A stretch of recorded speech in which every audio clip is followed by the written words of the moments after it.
The council chamber of the Veyari Dominion buzzed with electric anticipation, the air thick with the ozone tang of artificial atmosphere. High Chancellor Araxa loomed at the head of the crescent table, her silvered carapace gleaming under the ambient glow of bioluminescent walls. She surveyed the assembly of delegates with multifaceted eyes that betrayed a flicker of unease. "Let the veterans speak," she intoned, her voice carrying the weight of centuries. From the shadows, Zhrin, scarred, limping, and visibly aged, stepped forward. His once lustrous emerald scales now bore a muted, tarnished hue, the mark of a soldier long past his prime. A hush fell over the chamber as Zhrin took his place at the central podium. The others knew his reputation. A survivor of the human expansion wars, one of the few who had faced humanity and lived to tell the tale. "You call them primitive," Zhrin began, his voice rasping like metal against stone.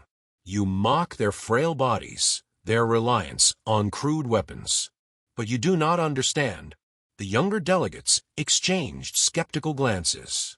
To them, Zhrin was a relic, clinging to tales of a bygone era.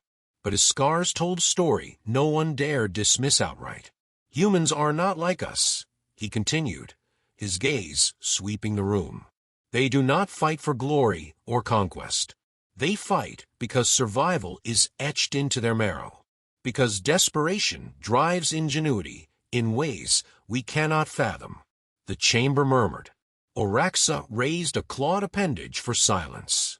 "Be specific, Zhrin. What makes them so dangerous?" Zhrin's eyes darkened.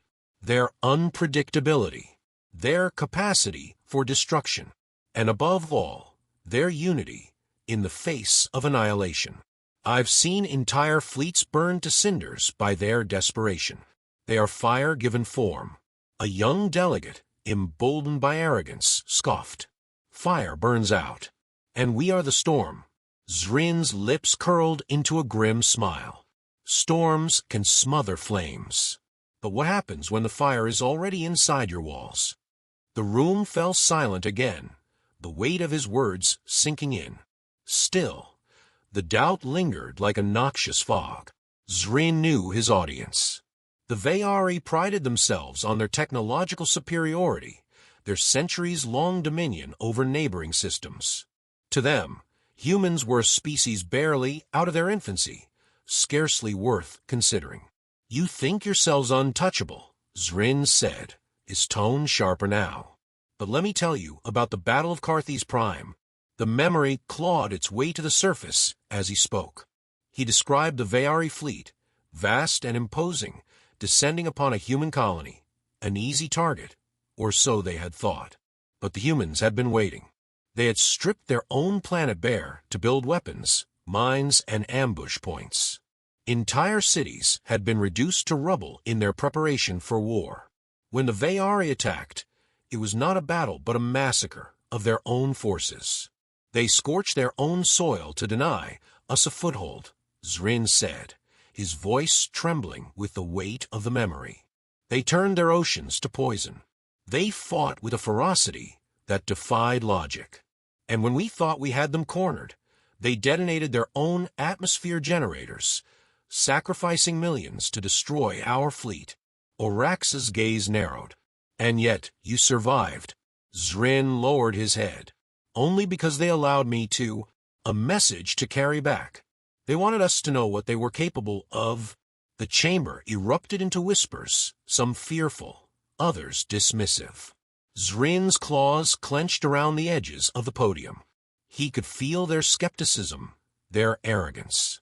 It was the same hubris that had led countless Veyari to their deaths. "Mark my words," he said, his voice cutting through the noise. "Underestimate them, and you will regret it."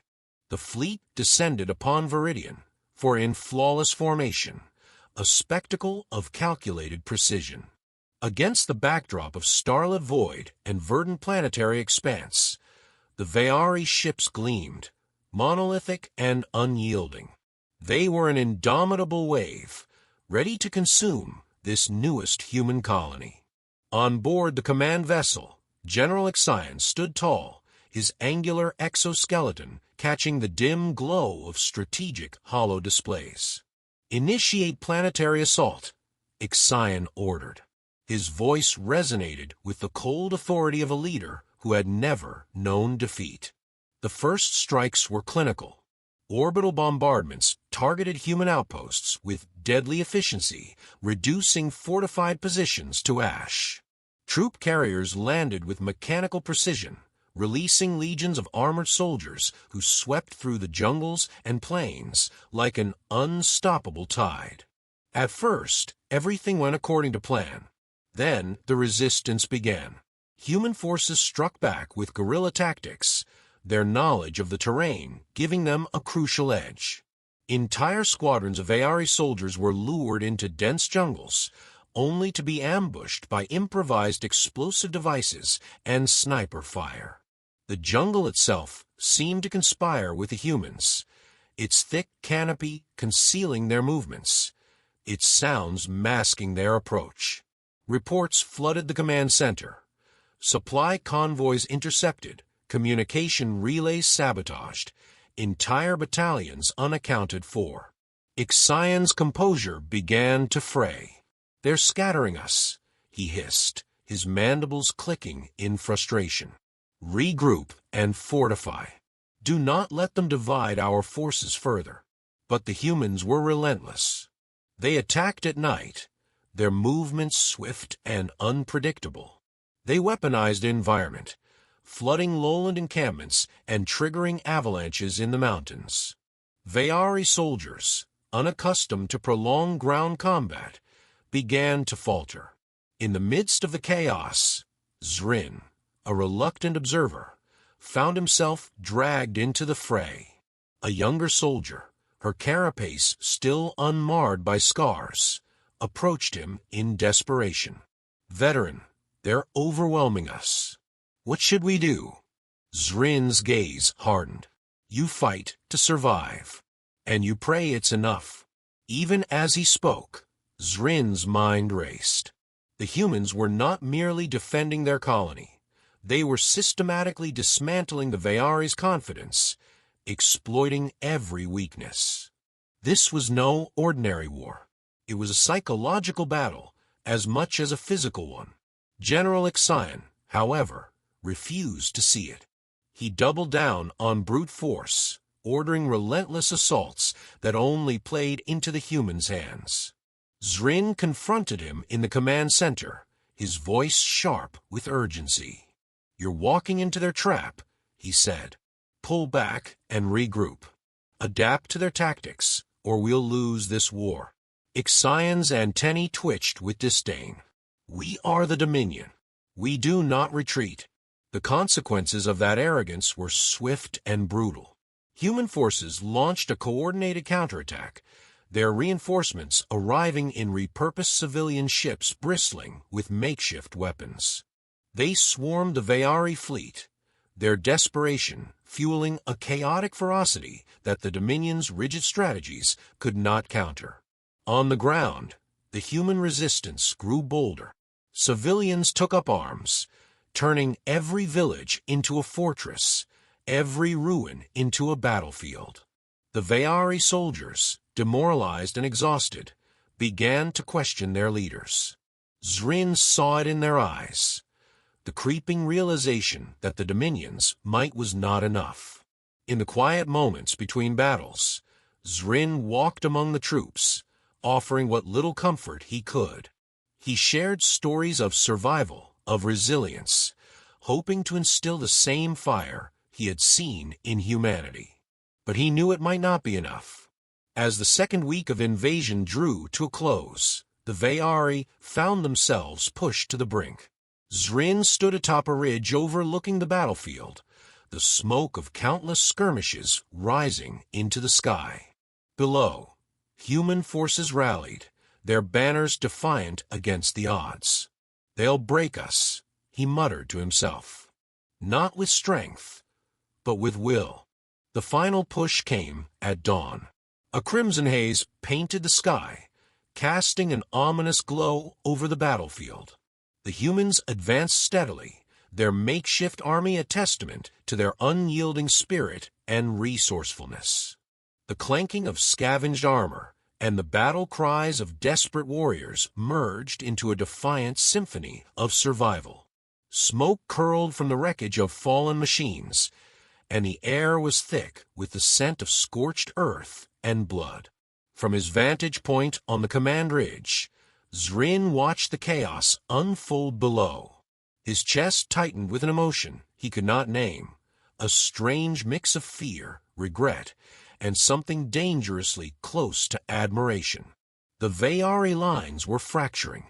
Squads that once moved with synchronized precision now faltered, scrambling to hold their positions. General Ixion, still cloaked in his arrogance, barked orders that scattered in the wind, failing to inspire the shattered ranks. Zhrin's sharp eyes scanned the battlefield. He saw fear etched in the faces of Veyari soldiers, their once proud stances diminished to hesitant shuffles. They clung to a crumbling defense, a stark contrast to the humans below. The humans, scarred, bloodied, but undeterred, surged forward, their determination defying logic and overwhelming the Veyari might. They fought not for conquest, but for survival, and that made them unstoppable. A decision crystallized in Zhrin's mind. "General Ixion," he said, striding into the command center where holographic battle maps flickered with disarray. "Call for a retreat. If we stay, we'll be annihilated." Ixion's mandibles clicked in defiance, his posture rigid. "The Dominion does not retreat. Our legacy is one of conquest." Zhrin's temper flared. "The Dominion is dying. Your pride is killing us. Look around. Our forces crumble while you cling to empty glory. Call for the retreat, or I will." The room fell into a suffocating silence.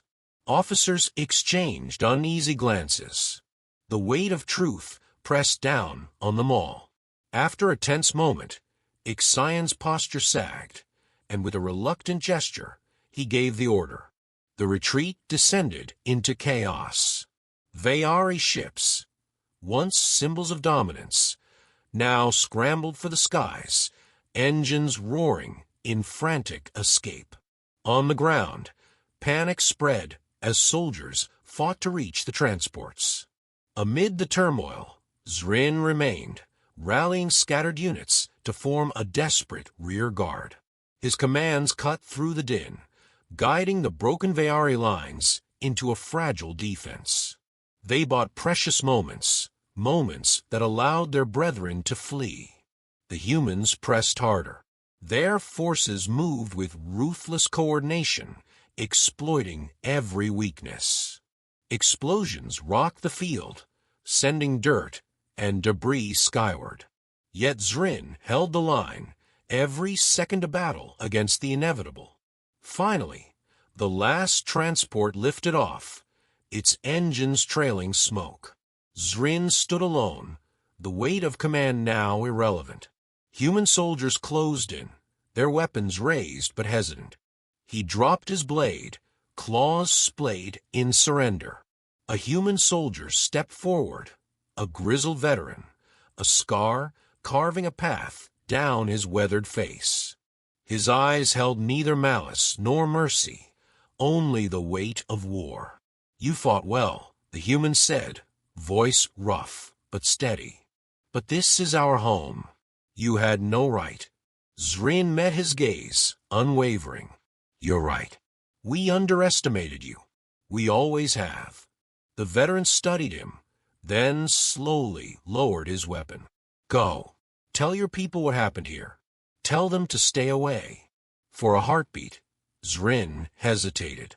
Then he nodded, a silent acknowledgement of defeat and respect. He turned, vanishing into the shattered jungle, the humans' victorious cries echoing in the air behind him. Back aboard the command ship, silence greeted him. The surviving Veyari soldiers, hollow-eyed and broken, looked to Zhrin for guidance. He stood before them, the weight of failure etched into every line of his form. "We've lost more than a battle," he said, his voice steady but heavy. "We've lost our arrogance." Perhaps that's what we needed. The fleet drifted aimlessly back toward Veyari space, battered, diminished, a shadow of its former glory. Zhrin knew the Dominion would never be the same. Yet, amidst the ruin, he sensed that humanity's defiance had imparted a brutal but vital lesson. A lesson that might be the key to their survival in wars yet to come. In the quiet of his quarters, Zhrin stared into the void of space. The stars seemed colder, yet distant flickers hinted at resilience. Somewhere, humanity was rebuilding, stronger, wiser.